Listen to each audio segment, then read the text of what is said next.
Tantangan di proyek kami adalah milestone minimum operasi di April 2019, seperti yang diamanahkan dalam Perpres nomor 98 tahun 2017. Artinya dalam masa konstruksi untuk dioperasikan minimum di April 2019, kami dibatasi waktu 8 bulan masa konstruksi untuk sisi udara, sisi darat, maupun aksesibilitas. Untuk sisi airside, otomatis runway, apron, parallel taxiway, exit taxiway, dan rapid harus selesai 100% untuk bisa menunjang operasi. Sedangkan untuk sisi landside, sisi terminal kami operasikan seluas 12.920 meter persegi. Begitu pula untuk aksesibilitas kami fungsikan untuk wings sebelah timur untuk menuju terminal dan area bangunan penunjang lainnya. Metode-metode kerja yang disempurnakan dengan inovasi kerja selama proses pelaksanaan di lapangan juga mampu mengiringi sumber daya manusia bekerja efektif dan efisien. Pelbagai terobosan penting metode dibekal dalam merampungkan pembangunan dan dioperasionalkan tepat waktu. Memang pelaksanaan pembangunan tidak mudah, tidak seperti membalikan kedua telapak tangan. Penuh tantangan berliku, baik sisi teknis pekerjaan maupun sisi non-teknis. Hambatan dan kendala tidak membuat pesimis, justru menjadi tantangan bagi tim proyek PT PP Persero Tbk untuk berkomitmen bekerja sesuai target yang ditetapkan oleh pemerintah maupun PT PP Persero Tbk selaku induk perusahaan. Pada proses pengerjaan hingga tahun 2020 sejak pertama kali dibangun pada tahun 2017, seluruh kegiatan dilakukan secara paralel antara desain dengan pekerjaan konstruksi. Merupakan salah satu tantangan yang harus dihadapi oleh tim PT PP Persero Tbk, menghadapi waktu pelaksanaan singkat dengan volume pekerjaan sangat besar, baik lingkup pekerjaan airside, landside, maupun pekerjaan penunjang. Tantangan berikutnya terhadap proyek ini adalah proyek ini berskema design and build untuk sisi darat dan sisi aksesibilitas. Selama masa konstruksi, kami juga mengiterasi desain-desain yang terbaru terkait dengan kegempaan dan menghadapi bencana tsunami untuk bangunan terminal dan bangunan penunjang kita.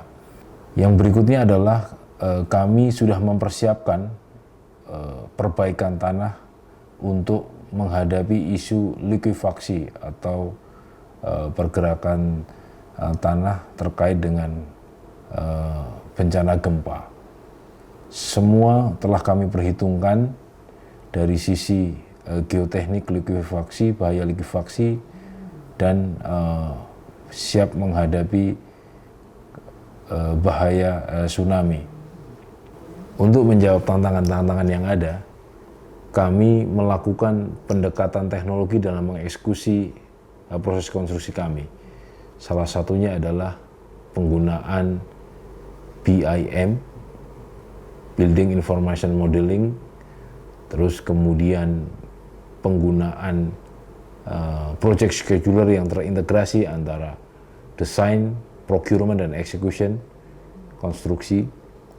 Yang menarik berikutnya terhadap proyek ini telah didesain, direview terhadap kode gempa terbaru di Indonesia. Terus kemudian sudah bisa menjawab tantangan bahaya bencana tsunami.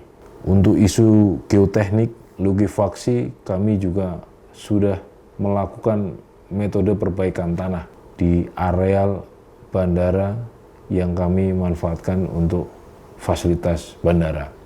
Salah satunya adalah penggunaan metode perbaikan tanah rapid impulse compaction untuk di daerah landside dan dynamic compaction untuk sisi airside. Hal tersebut adalah rekayasa teknologi untuk menjawab tantangan bahaya likuifaksi di proyek kita. Proyek pembangunan Bandar Udara Kulon Progo bisa dikategorikan sebagai proyek engineering, procurement, construction atau yang lazim biasa disebut dengan proyek EPC.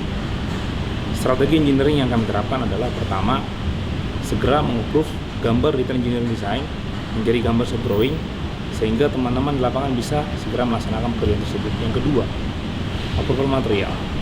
Pengajuan dan proses approval material segera dirumuskan dan diputuskan di awal sehingga terkait dengan material long lead item bisa kita pesan di awal. Ketiga, integrated site installation. Luas lahan Bandara Kulon Progo 587 hektar adalah area cukup luas sehingga dibutuhkan site installation yang cukup matang terkait dengan jalan akses, temporary facility yang bisa mendukung dan mensupport terkait dengan pelaksanaan pekerjaan di lapangan nantinya. Yang berikutnya adalah terkait dengan strategi procurement. Proyek Bandara Kulon Progo ini juga menarik minat begitu banyak vendor-vendor yang ingin masuk di Bandara Kulon Progo ini. Strategi kami adalah memanfaatkan EPROC yang sudah diterapkan di PT PP Persero. EPROC ini sangat membantu kami dalam penyeleksian vendor, sehingga vendor-vendor yang kami pilih di sini adalah vendor-vendor yang sudah memenuhi kualifikasi baik dari segi quality, health, safety, dan environmental. Di bidang construction, strategi kami adalah pertama, pemanfaatan teknologi Rapid Impulse Compression. Metode pelaksanaan Rapid Impulse Compression adalah metode baru yang digunakan dan yang pertama digunakan di Indonesia sebagai alat untuk perbaikan tanah. Kedua adalah terkait dengan perubahan metode konvensional menjadi metode precast. Ada beberapa pekerjaan yang kami rubah menjadi pekerjaan precast, salah satunya adalah pekerjaan tersebut.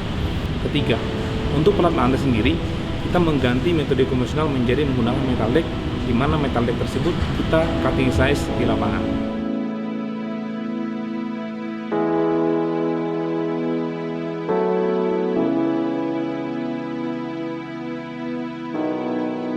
Tim proyek PT PP Persero Tbk sedari awal memahami bahwa pelaksanaan proyek NYIA merupakan sebuah tantangan cukup berat. Proses pekerjaan mulai dari tahap persiapan, galian hingga finishing perlu direncanakan secara optimal di area sisi udara. Pekerjaan airside Bandara YIA lekat dengan kondisi geografis, geologi, dan existing tanah, sehingga ketetapan metode kerja menjadi keharusan mutlak untuk diaplikasikan di lapangan. Tujuannya jelas, agar selama proses pelaksanaan memenuhi unsur mutu kerja, efektif dalam waktu, dan tentunya efisiensi biaya. Adapun untuk strategi percepatan, seperti kita ketahui bahwa sebelumnya, bandara-bandara sebelumnya bikin perkerasan rigid di bandara itu pengecoran konvensional atau memakai hampir sepenuhnya memakai by manpower. Nah, sedangkan di sini kita mengingat waktu durasi yang sangat pendek dari pekerjaan timbunan sampai selesai 100% itu kurang lebih cuma 8 bulan, kita melakukan inovasi. Inovasi adalah yaitu dengan menggunakan concrete fiber yang seperti kita lihat di sebelah kanan. Pada saat-saat awal itu kita menggunakan 5 unit itu di bulan Januari. Nah, namun setelah mulai Februari, Maret, April itu kita sudah menggunakan 8 alat. Jadi produksi kita per hari itu mencapai rata-rata per hari kita ngecor untuk rigid di apron ini 2.500. Ya, kadang puncaknya sampai 3.000 meter kubik. Nah, disinilah letak atau kunci percepatan dari pekerjaan apron ini. Jadi untuk rigidnya sendiri itu dari pertengahan Januari sampai dengan April kita selesaikan sampai 100%. Jadi inovasinya di situ. Adapun